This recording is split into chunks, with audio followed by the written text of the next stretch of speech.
और इसी बीच रायपुर से बड़ी खबर का रुख कर लेते हैं। आपको बता दें रायपुर से ये बड़ी और अहम जानकारी, जहां झीरम की जांच के लिए फिर आयोग बनाया गया है।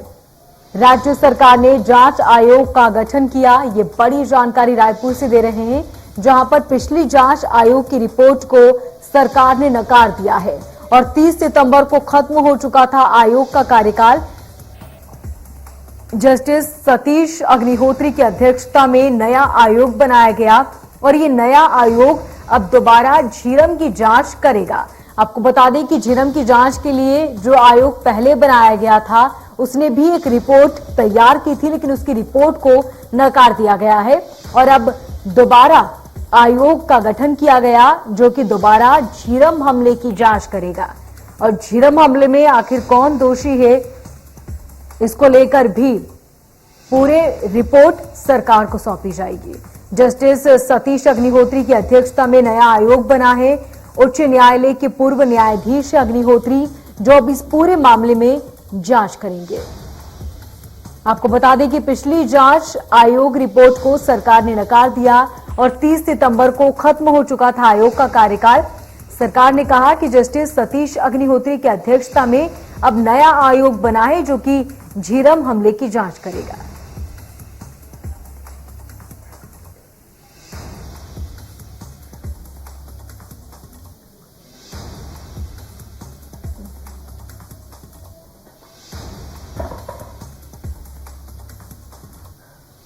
तो 30 सितंबर को खत्म हो चुका था आयोग का कार्यकाल। ये बड़ी जानकारी, जस्टिस सतीश अग्निहोत्री की अध्यक्षता में नया आयोग बना।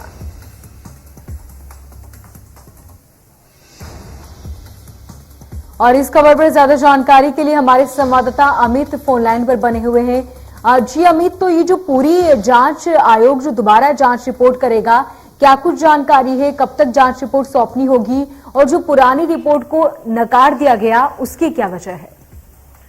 बिल्कुल, राज्य सरकार पहले से ही तत्कालीन सरकार के समय से ही झीरम कांड की जांच आयोग पर उंगली उठाता है और जिस तरीके से आज अगर सत्ता में कांग्रेस है, तो 8 साल बाद जब जस्टिस प्रशांत मिश्रा की रिपोर्ट राज्य सरकार के पास पुटअप नहीं हुई और वो राजभवन में पुटअप हुई है, उस पर भी लेकर आपत्ति दर्ज की गई थी कांग्रेस की तरफ से।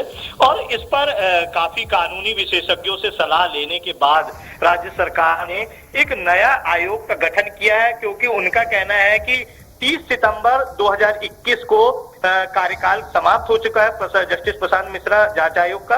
तो नया जांच आयोग में सतीश के अग्निहोत्री, जो कि पूर्व न्यायाधीश है छत्तीसगढ़ हाईकोर्ट के, तो उन्हें अध्यक्ष बनाया गया है और न्यायाधीश निजामुद्दीन को सदस्य बनाया गया। इस तरीके से 2 सदस्यीय जांच आयोग गठित किया गया राज्य सरकार की तरफ से। और अब यह जांच आयोग 3 नए बिंदुओं के साथ इस पर जांच करेगा।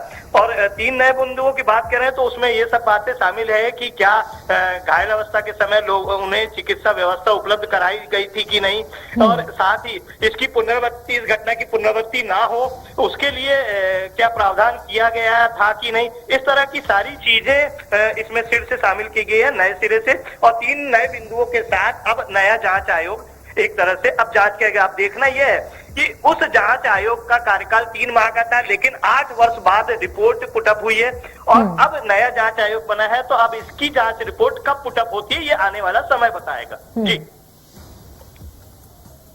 अमित, इसके साथ ही जो आयोग को रिपोर्ट सौंपी है, कब तक उन्हें रिपोर्ट सरकार को सौंपनी होगी, इसके लिए कुछ जानकारी?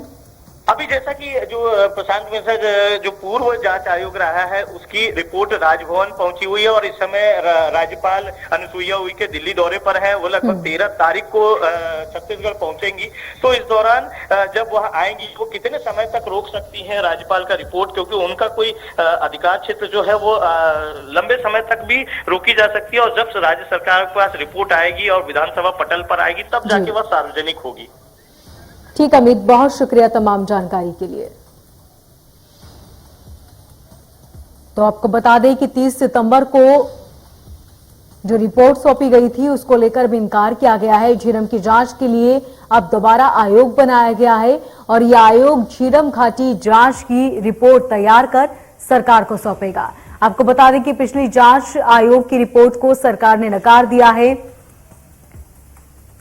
और जस्टिस सतीश अग्निहोत्री की अध्यक्षता में नया आयोग बना है जो कि इस पूरे मामले में जांच करेगा।